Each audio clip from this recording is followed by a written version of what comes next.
You're listening to the Nutrition Experts Podcast, featuring guests who take the scientific talk about food and break it down for practical use. You've heard the phrase, "You are what you eat." Come find out what that really means. Experience conversations with experts in the field of nutrition and understand the power of food for our health, well-being, and beyond. Now, here's your host, registered dietitian and nutritionist, Mathea Ford. Okay. Hi there, it's Mathea. Welcome back to the Nutrition Experts Podcast. The podcast featuring nutrition experts who are leading the way using food starts today, right now, with our next guest. It's great to have Jennifer Hunt on the show today. Jennifer, welcome to Nutrition Experts. Thank you so much for having me. I'm excited to be here. I'm excited to have you on the show and share your expertise with my tribe because I think we're going to talk about some really great, exciting, fun stuff today. So tell my little listeners a little more about you and what you do. Great. So I am a mommy to two very vibrant and active little girls, and I am married to my handsome, sweet husband who we've been married for about 13 years. And actually, he has given me the opportunity to learn very early on about meal planning and meal prep for selective eaters. So even before kids, I got to begin learning how to do this. So I used to work in an outpatient office and loved what I was doing. But after having children, I decided to stay at home and really start working with women that were a part of kind of where my passion was. And so one of the things that I really hope to do, and with every person that I work with, is to make healthy living really simple and delicious. So I love creating new recipes, giving talks, doing food demos, writing, and doing nutrition coaching, really to help my clients in making some simple but really effective changes and make it really yummy and delicious. Great. I think that perfectly explains kind of who we're talking about, a busy mom, which there's plenty of those around, I myself included. So let's talk about meal planning for a family. Do you have any quick ideas or quick thoughts that people can use to kind of get started?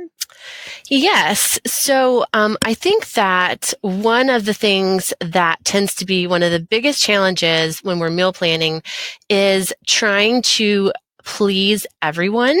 And some of us might also have some food allergies in the family. So one of the things that is just a really quick tip is to make a list. And I did this many years ago when I was feeling really stuck.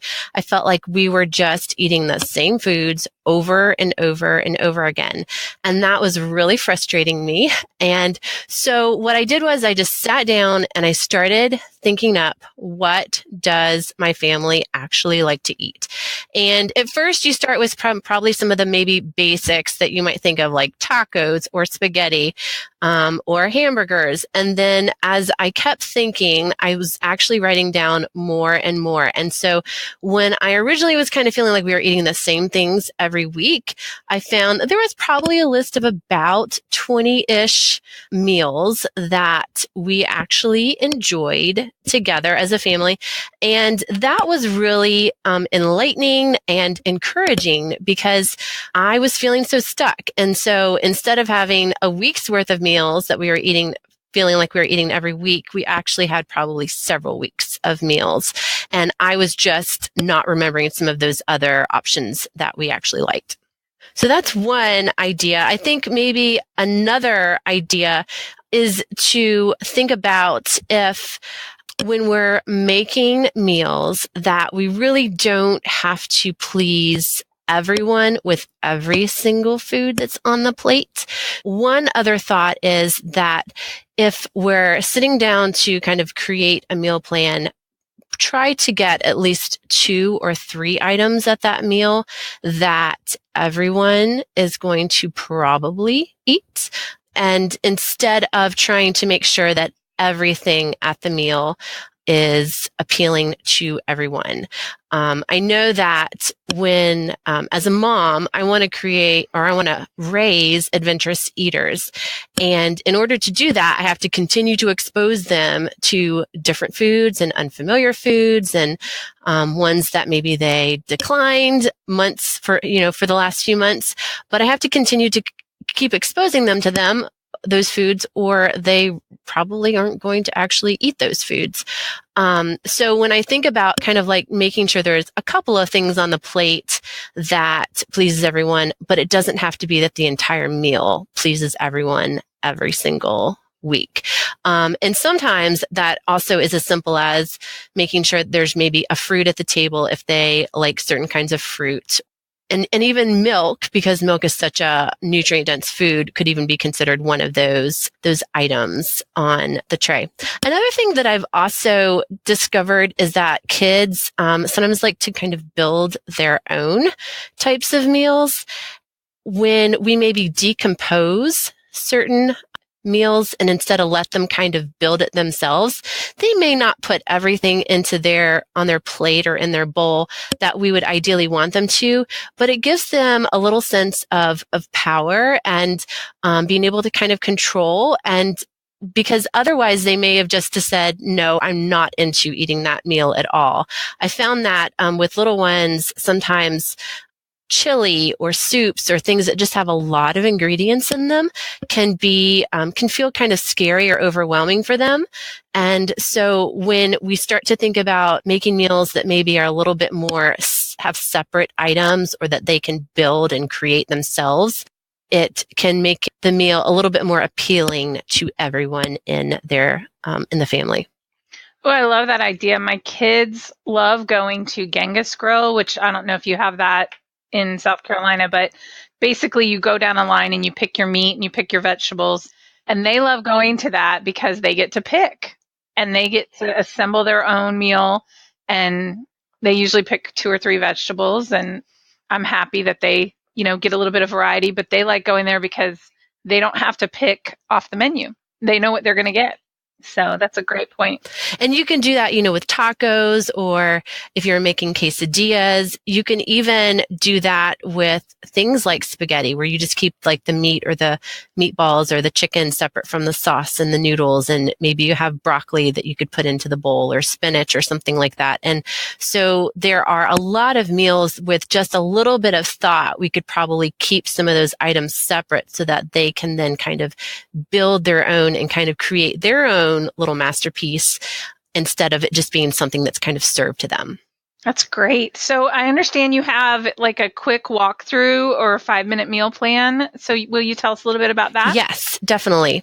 So I think that meal planning does not have to be difficult or overwhelming. And I know that there are a lot of different ways that you can meal plan, and there's a lot of apps and programs, but it really is as simple as sitting down and writing down on a piece of paper a few different things. And I do have a handout on my website that I can share with your audience and can kind of guide them through this process. So I believe that you can create a great healthy meal plan for your week in only about 5 minutes.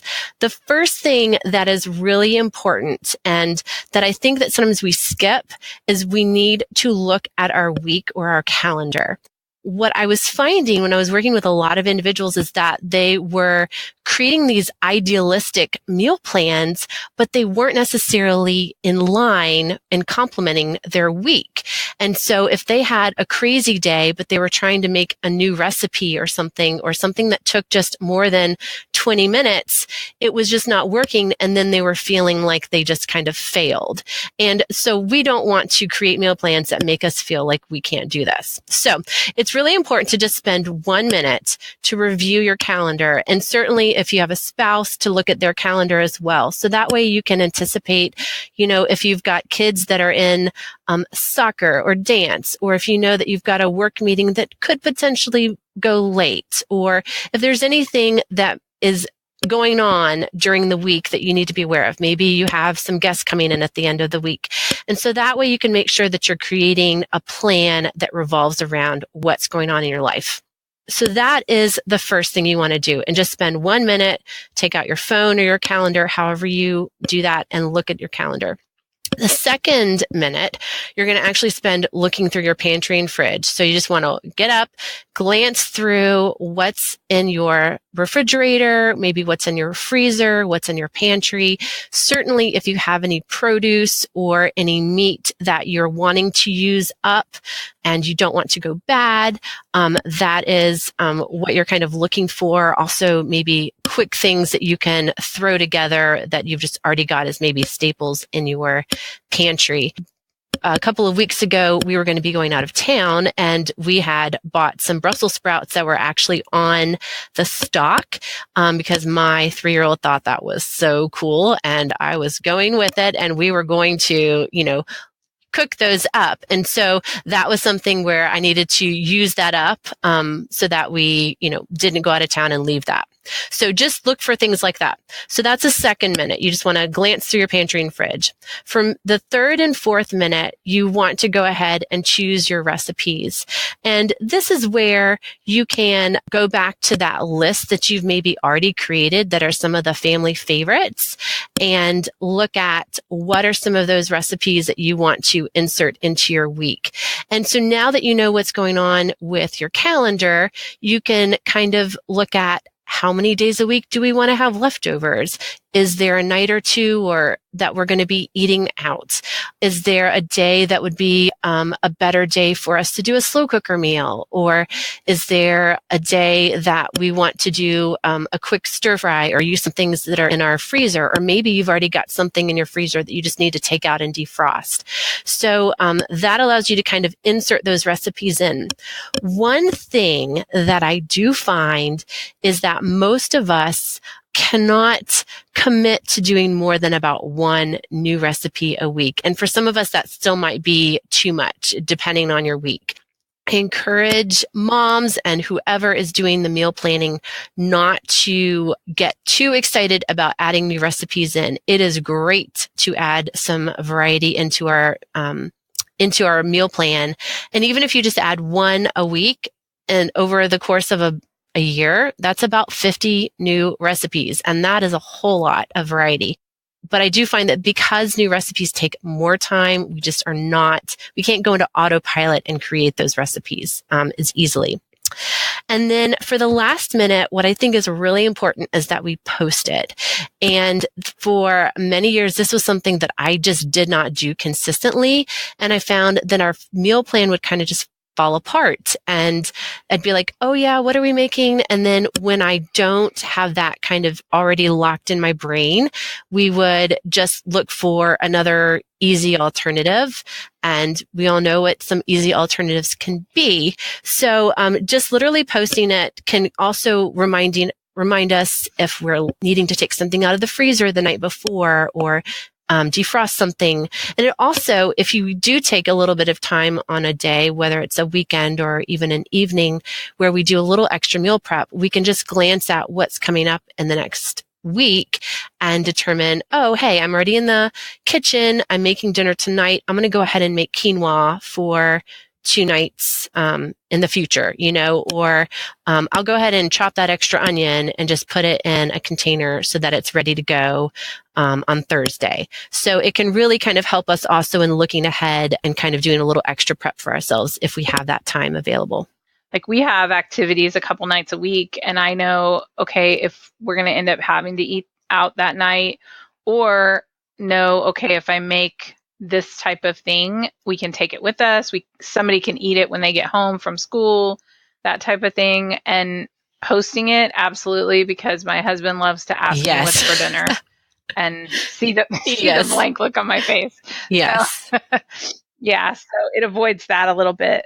What are some of the struggles that you encounter or that your patients encounter that they might want to be aware of to prepare for? Yeah. So one of the struggles that I hear a lot from some of the clients that I work with is just that they are wanting to make some healthful decisions for themselves and their bodies, but they are finding that maybe not everyone is in the family, or maybe they have children and they're just finding that not everyone is either on board with that. Maybe they're used to doing it a different way. And so mom is maybe trying to make some changes, and it might produce a little bit of some tension or challenges. So I think that sometimes when I talk with individuals and they're talking about how they're making something different for their kids, or they talk about how it's their food and their kids' food. And I think that's one of the biggest challenges, is trying to make it all meld together so that our family can eat together and eat some nourishing foods and not feel like mom is trying to do different things. Because we want our kids to be healthy too, and they have growing bodies as well. And so making all of that kind of meld is, I think, one of the biggest challenges that I hear from moms. And I think one of the things that's really important is to really have good communication if you are married, and kind of talking with your spouse about, what is some of our family's health values? What do we value? What is important to us? And that does not mean that we need to overhaul our family's meals, but it might mean that we can make some really small and simple changes to help direct all of us in a path that is moving towards the health that we want, the energy that we want, feeling good and feeling really confident in our bodies. It could be as simple as in the rice. I will do this if I'm making maybe like brown rice. We can just add in some cauliflower rice, and we can pretty much do half and half. And it pretty much just kind of blends in. And most people probably wouldn't even know that it's in there, And so it's just one simple little change that kind of helps get more veggies into our diet. So it could be as simple as some of those small changes. It could be that we are making a meat sauce for spaghetti, and so maybe we use like half the amount of meat that we typically would, and we add in some cooked lentils. And we're, just once again trying to boost some of the plant protein and get still a good source of iron, but get some beans in our diet if that's something that maybe we struggle with. I also found when it comes to communicating with a spouse, especially if they have some different preferences, that sometimes what I found, so my husband was not a huge fan of most fruits and vegetables when we got married, and I was getting really frustrated. I was actually still finishing school, and so here I am wanting to make all of these different kinds of foods and meals, and he was not necessarily on board with all of this new stuff and this variety. And so when I was feeling really stuck, I started printing off a couple of recipes that I was really interested in trying, and that I thought that maybe he might possibly go for. And so I presented like 2 or 3 of them to him and said, which of these would you be most likely willing to try if I were to make it this week? And so he would choose the one that appealed to him the most. And then of that, we would go through the recipe, and he would kind of communicate like, yeah, do you think you could do this a little differently? Or could you leave out the onion? Or could we shred the onion so it's not in big chunks or something like that? And so as we were able to talk about that, it really opened up some better dialogue and helped me learn a little bit more about why he did or did not like certain foods and what it was, whether it was a taste or maybe a texture thing. And that was a very helpful strategy for me, since he was not necessarily into eating all of the things that I was excited about eating. So those are a few of the quick things that we can do to kind of open up some of that dialogue and help, whether it's with our kids or a spouse, to kind of keep the communication flowing and really learn about why they may not be on board with some of the things we want to do, and then when we have that knowledge, it really helps us in kind of guiding us into, maybe I could do this a little differently, and they would like it, or they would at least try it or consider it. That makes a lot of sense. It's a consensus kind of, family thing instead of, like, my father, for example, lives with us and he'll eat anything I set in front of him because that's how he grew up. You eat what your mom sets in front of you. But, like, for example, moms, busy moms, you don't want to end up as a short order cook. So having to do 3 different meals or 3 different things to make everybody happy doesn't help you want to do more meal planning. So those are great. Yeah. So can you talk a little bit more about how families, you've talked about some examples of how to make the meals healthier. Any other examples of how families can use like mealtime to make healthier meals to be healthier? Especially when it comes to kids, I think that also, depending on their ages, inviting them to maybe be a little part of helping to make some decisions in the meal can also help in terms of some buy-in when it comes to eating foods. So it might be that you ask, your 4-year-old, hey, we have broccoli and we have carrots and we have salad this week. Which one of those would you like tonight? And maybe kind of giving them a few choices, maybe not too many, but a couple of options, and seeing if they would say, hey, okay, how about make the broccoli, but I want some cheese on it or something like that. And so it might be also that in giving them a few options, not a lot again, but a few, that they will be a little bit more interested, and that little bit can kind of help in them potentially eating or enjoying even that meal more.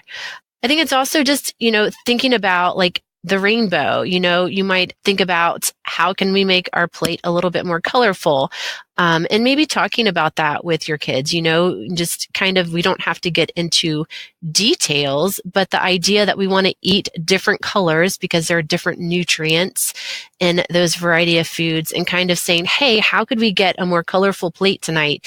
We're having chicken and brown rice, but what are some other colors we could add to make this this meal look more appealing? And see if they can, they might say blueberries or, whatever. And so I started this fall teaching this preschool cooking class, and it just started as something that I was doing for some of my mommy friends and for their kids. And so one of the meals that we made when they came over were these rainbow pizzas. And so, we have kids that might traditionally just want a cheese pizza or pepperoni, but the goal here was to make them super colorful. So we had chopped up orange and yellow bell pepper. We had some black olives. We had the white cheese. We had spinach. We had the red sauce. And so the idea is we wanted to make these colorful rainbow pizzas. And so there was a lot more excitement about adding some of these different foods onto their pizza, just because it was this idea of making, creating a rainbow. So I think that can also be just a helpful strategy to kind of think about, and once again, asking them if they would be interested in choosing for the family what we're having tonight. And of course, older kids might even be interested in helping do more planning, but when it's younger kids, it can be helpful just to let them choose like one type of food. So I love that you talked about the preschool cooking class, because one of my other questions I wanted to ask you is, how can we get our children to learn more about nutrition as they grow up? What are some good tasks to start with in the kitchen? Sometimes we think they need to be older, but they can start super young, because there are just little things that they can do. When my little girl was just even 2, she loved to like put the muffin wrappers in the muffin tin, and then I could help her maybe mash the banana if we were making some banana walnut muffins. Another idea is like decorating the salads. Young kids are very good at like taking the items and then decorating our salads, putting different vegetables and avocado and whatever we want to put on those salads. And that can be, once again, they're a little piece of kind of helping out with that. As they get a little bit older, measuring ingredients can be something that they can do, whether they're measuring whole grain flour so that we could make some muffins, learning to crack an egg and kind of do that and, stirring things up. I think it's also important for parents to realize that getting them in the kitchen does not mean they need to make the entire recipe or an entire meal. So depending on their age, young kids might just want to come in and shake up the salad dressing in the mason jar that we made, right? Or they might want to just decorate the salad and they're good. They've had their little hand in helping. And then as they are getting older, whether 5, 6, 7 and older, they may have more interest in helping, and obviously their attention span will grow and they're able to participate a little bit more. So those are a few things. And then I do believe that, depending on your child, when you feel like they're ready, teaching them really good knife skills is helpful. And it might even be finding a class that is like a mommy and kid class or parent kid class to go to so that they can learn some of those skills and like how to actually properly chop and use a knife. It can be incredibly empowering. And it's one skill that I think that a lot of us maybe did not learn early on, and we've either had to learn or we're just struggling through some of the chopping, and that actually can slow things down in the kitchen. But I encourage every parent to get their kids in the kitchen, and it does maybe just once a week. Don't overwhelm yourself. But even when I do bring my 3-year-old into the kitchen, my 1-year-old, she might be in the kitchen too, and I might give her just a few measuring spoons to kind of play with. So we're all still kind of in there, and we're doing things, and kind of just a part of the process. I think that's great because it leads to them being more comfortable in the kitchen. And not being afraid to cook, like not being afraid to try. I will just add one other thing is that when they're cooking or helping you bake or do something in the kitchen, it's a very non-threatening environment. When we're at the dinner table and they see, peas on their plate and they have not been liking some peas, they can have a little bit more angst or anxiety about having to eat something that maybe is not appealing to them. But when they're in the kitchen just helping us do things, there's no expectation that they have to eat this at this time. And so that means that they're going to be involved with all of their senses. They might be touching the food, smelling a food.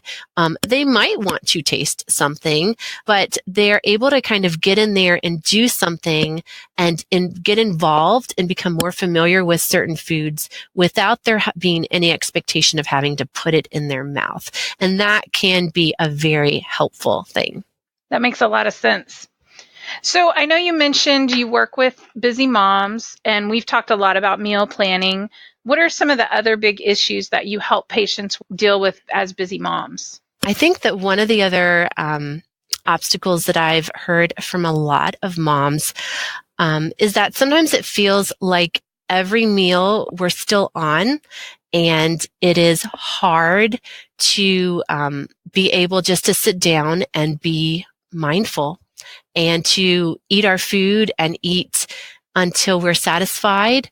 A lot of times we find that we are, even if we're at the dinner table, we're taking a few bites, we're trying to help a child, we're teaching table manners, we're maybe getting more milk for a child, and it can be very busy, it can be very kind of scattered and chaotic.